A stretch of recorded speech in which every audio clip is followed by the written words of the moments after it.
পুনেতে পরিযায়ী শ্রমিকের মৃত্যুতে রহস্য। জলপাইগুড়ি থেকে পুনেতে গিয়ে শ্রমিকের মৃত্যু, কাজ করার সময় ছাদ থেকে পড়ে মৃত্যু, দাবি ঠিকাদারের।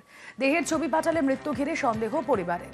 শান্তনু প্রতিনিধি রয়েছেন আমাদের সঙ্গে। শান্তনু, দেখো, আমবাড়ি ফালাকাটা রাজগঞ্জের দীপু দাস নামে এই পরিযায়ী শ্রমিক গত কয়েক বছর ধরে বিভিন্ন রাজ্যে কাজ করছিলেন। সম্প্রতি তিনি পুনেতে গিয়েছিলেন কাজ করতে।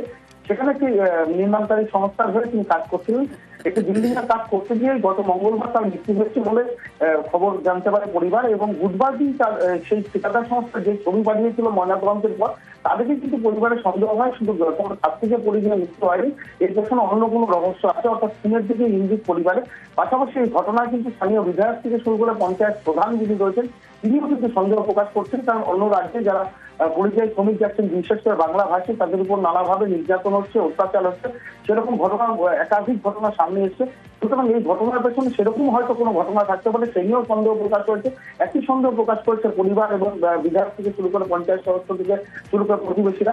স্বাভাবিকভাবে ঘটনার তদন্তের দাবি করা হয়েছে এবং একই সঙ্গে তদন্তের পাশাপাশি এই শ্রমিকের মৃতদেহ যাতে দ্রুত নিয়ে আসা যায় সম্ভব হয়, যেহেতু পরিবার অত্যন্ত দরিদ্র, তার পাশে দাঁড়িয়ে যাতে দেহ নিয়ে আসা যায় তার জন্য প্রক্রিয়া শুরু হয়েছে। প্রশাসনিকভাবে যাতে সাহায্য করা হয় তার জন্য উদ্যোগী হয়েছেন বিধায়ক।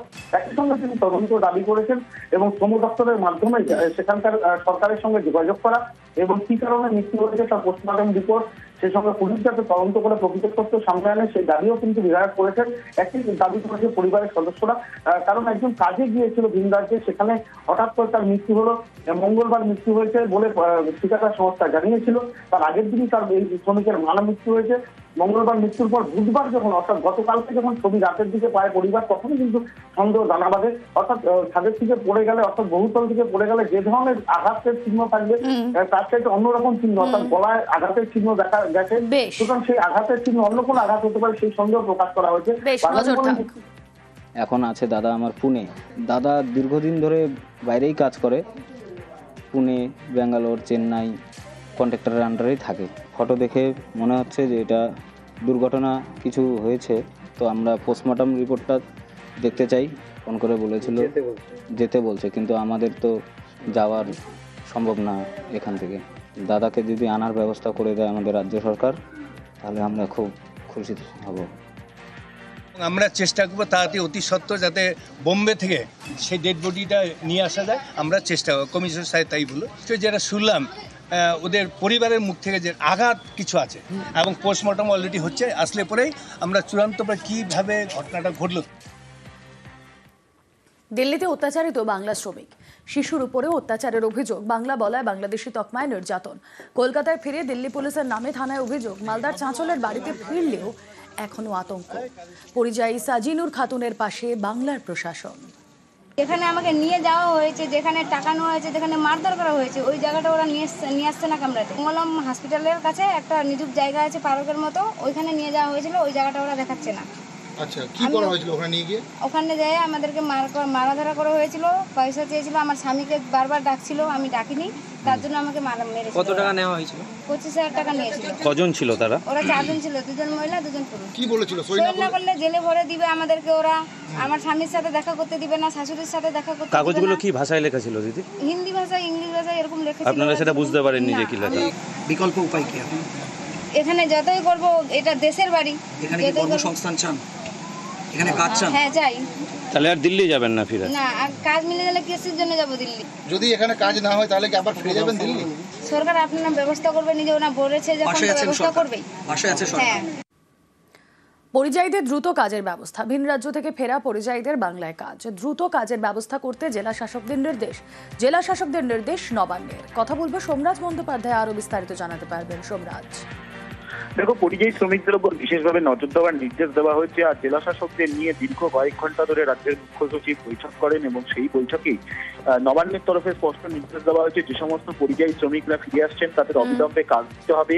তাদের কাছে যদি প্রয়োজনীয় তথ্য না থাকে বা ডকুমেন্ট না থাকে সেগুলি দিয়ে সহযোগিতা করতে হবে।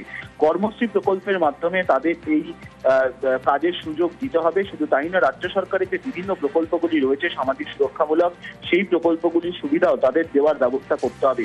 রাজ্য সরকার পরিযায়ী শ্রমিকদের জন্য দ্রুত একটি কর্মসূচি বা প্রকল্প নিয়ে আসছে, সে তারও গাইডলাইন দ্রুত জেলা জেলায় দেওয়া হবে। কিন্তু তার আগে যে সমস্ত পরিযায়ী শ্রমিকরা ফিরে আসছেন তাদের যাতে অবিলম্বে কাজের ব্যবস্থা করা হয়, সেই নির্দেশ আজকের বৈঠকে জেলা শাসককে দেওয়া হয়েছে বলেই নবান্ন। বেশ, রাজ্য প্রশাসন পরিযায়ীদের পাশে রয়েছে, তাদের কর্মসংস্থানের ব্যবস্থাও রাজ্য করবে এবং আজও মুখ্যমন্ত্রী পুজো কমিটিদের সঙ্গে বৈঠকে এই কথা ঘোষণা করেন। পুজো কমিটিগুলিকে নির্দেশ দেন পরিযায়ীদের পাশে দাঁড়াতে।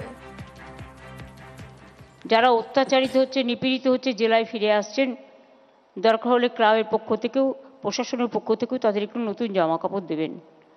তার কারণ তারা তো তাদের সব কেড়ে নিচ্ছে এবং খুবই অত্যাচার করে ফিরে আসছে অত্যাচারিত হয়ে।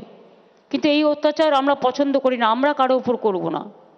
কেউ খারাপ কাজ করেছে বলে সেই খারাপ কাজটা যেন আমরা না করি। আমাদের সহনশীলতা, আমাদের ঐতিহ্য, এটা আমাদের সংস্কৃতি, এটা আমাদের সম্প্রীতি। ফের বাংলার বাসিন্দাকে এনআরসি নোটিশ, এবার তুফানগঞ্জের মমিন বিবিকে এনআরসি নোটিশ। বিজেপি শাসিত অসম থেকে এনআরসি নোটিশ। প্রায় 40 বছর আগে অসমের আগমনীতে বিয়ে, বছরখানেক থাকার পরই ফিরে আসেন তুফানগঞ্জে। 2024 ডিসেম্বর থেকে 3 বার এনআরসি নোটিশ। কথা বলবো, শুভঙ্কর প্রতিনিধি রয়েছেন আমাদের সঙ্গে। শুভঙ্কর, তুফানগঞ্জের মমিনা বিবি, তাকে নোটিশ কেন? রুমেনা, তোমাকে জানিয়ে রাখি, তুফানগঞ্জের এই বাসিন্দা বিবি যার বাড়ি তুফানগঞ্জ 2 ব্লকের বাসরাজা গ্রামে, তাকে অসম সরকারের ফরেনার্স ট্রাইব্যুনাল কোর্টের থেকে এনআরসি নোটিশ পাঠানো হয় এবং তিনি যেটা জানিয়েছেন, বছর 40 থেকে আগেই তিনি বিবাহ সূত্রে অসমের আগমনীতে গিয়েছিলেন, অর্থাৎ তার বিয়ে হয়েছিল সেখানে এবং 1 বছর অসমে থাকার পর স্বামীকে নিয়ে চলে আসেন তার বাপের বাড়ি তুফানগঞ্জের বাসরাজা এলাকায়। তারপর থেকে কিন্তু সেখানেই আছেন। হঠাৎ করেই গত বছর অক্টোবর মাসে তার বাড়িতে একটি নোটিশ আসে এবং ফরেনার্স ট্রাইব্যুনাল কোর্টে সমস্ত নথিপত্র জমা করতে বলা হয়। কিন্তু তিনি মমিনা বিবি যে প্রথম তা নয়, এর আগে আমরা দেখেছিলাম উত্তম কুমার ব্রজবাসী, এর আগে আমরা দেখেছি আরতি ঘোষ, আবার আমরা দেখেছি নিশিকান্ত দাস, অঞ্জলি শীল, এই নামগুলো আমরা দেখেছি যেখানে এনআরসি নোটিশ পাঠানো হয়েছিল অসম প্রশাসনের তরফ থেকে। নোটিশটা কবে দিয়েছে? নোটিশটা নোটিশ আজ কালকে কি আসছিল কেউ? আচ্ছা, লোক আসছে কিন্তু এমনি বলে গেছে, বলে লোক আসবে এই জায়গায়। আচ্ছা, থানার থেকে পুলিশ আসবে। কি বলে আসে পুলিশ? এসে কি বলে? ওই যে তোমার ধরবে আসবে, তোমার হাজির হন না। ও, হাজির হন না জন্য। এখানে কি ভোট দিচ্ছেন? এখানে তো আমার ভোট হয়, আসামে তো আমার একবার ভোট হয়নি। আসামে একবার ভোট দেননি? কে কে আছে পরিবারে এখন?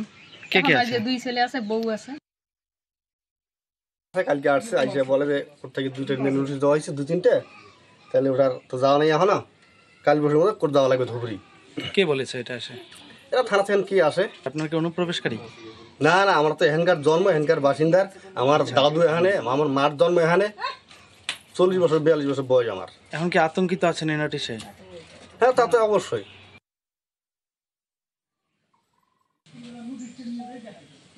আরেকটু আগান।